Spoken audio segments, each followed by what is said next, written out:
聽我講，遺物三不留，留下害子孫。意思即係話人過咗身之後，有三樣遺物係唔可以留低嘅，留低嘅話就會危害子孫咁話喎。咁到底係邊三樣嘢呢？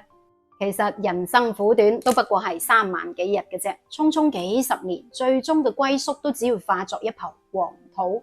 人生在世，只要唔做啲咩虧心事，哪怕係平平淡淡咁樣過日子，其實都係一種福報嚟嘅。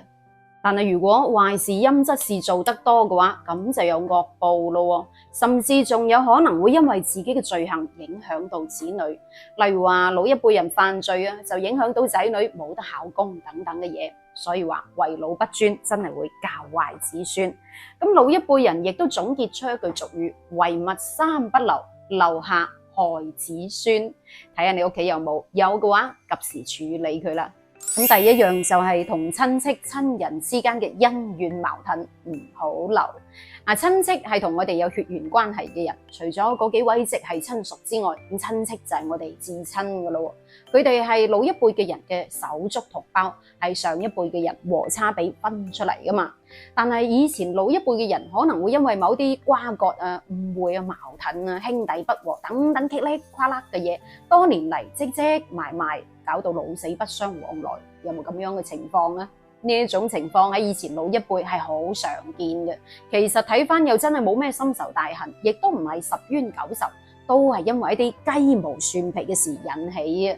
但係咁樣就嬲咗一世咯。到咗我哋呢一代再睇翻嘅話，好似真係覺得冇咩事，係咪？咁如果過咗身嘅親人生前同邊個親戚嗌過交、爭過交，有矛盾嘅，若然唔係觸及自己嘅底線或者係原則，唔係同嗰啲法律啊、道德扯上關係，係冇必要斤斤計較嘅，冇必要因為上一代嘅恩怨而同呢一段關係疏遠。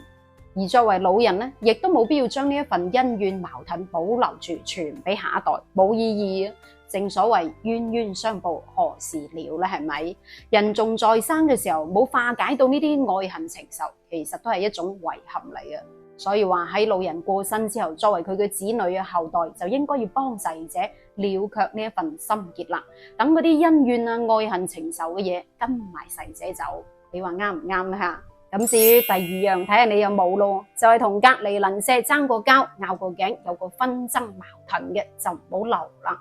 喺農村同隔籬鄰舍嘈交爭交係見怪不怪嘅事嚟嘅。今日有可能因為爭棵菜，聽日有可能係因為爭嗰幾尺地，後日有可能喺度爭你偷咗我啲柴。以前老一輩嘅人係會因為啲濕濕碎碎嘅嘢，搞到大家仇人見面面阻阻嘅，有冇啊？咁當然呢啲鄰里矛盾喺城市亦都有唔少，但係亦都係因為一啲好小嘅事引起。唔好唔記得有句說話，遠親不如近鄰。大家住埋同一屋檐下，朝見口晚見面嘅，比見親戚都仲要多。平時有咩事，大家互相幫忙，大家要互相照應噶嘛。如無意外，大家都唔搬嘅話，咁就一世噶啦。所以話同鄰里關係，其實呢一層關係係好難得嘅。所以如果親人仲在生嘅時候，同隔籬鄰舍嗌過交、爭過交，有紛爭啊、有矛盾都好，其實作為後輩係冇必要耿耿於懷嘅。如果老人過身之後，我哋仲為老人守住呢一份矛盾，仲繼續糾纏不清落去嘅話，實在係太唔值啦。人生在世，匆匆幾十年，除咗生死之外，其他乜嘢都唔係問題。其他都係小事，所以話來日方長，大方啲，有啲咩唔啱唔着嘅嘢，當粉筆字抹咗佢算啦。咁至於第三樣就係爭落嘅街數，就唔好留俾子孫啦。喺農村聽過一個迷信嘅講法，話未還清債嘅話，就會影響到逝者嘅下一世咁話。咁當然呢一個係唔科學嘅講法吓，但係欠債還錢確實係天經地義嘅。呢一個係關乎到人嘅誠信同埋美德嘅問題。嗱，我睇過有一個新聞係咁講噶，有一個中年男子因為爭落太多街數啦，搞到自己頂唔順，所以瓜咗老襯，屋企就剩翻個年邁嘅老母同埋個仔。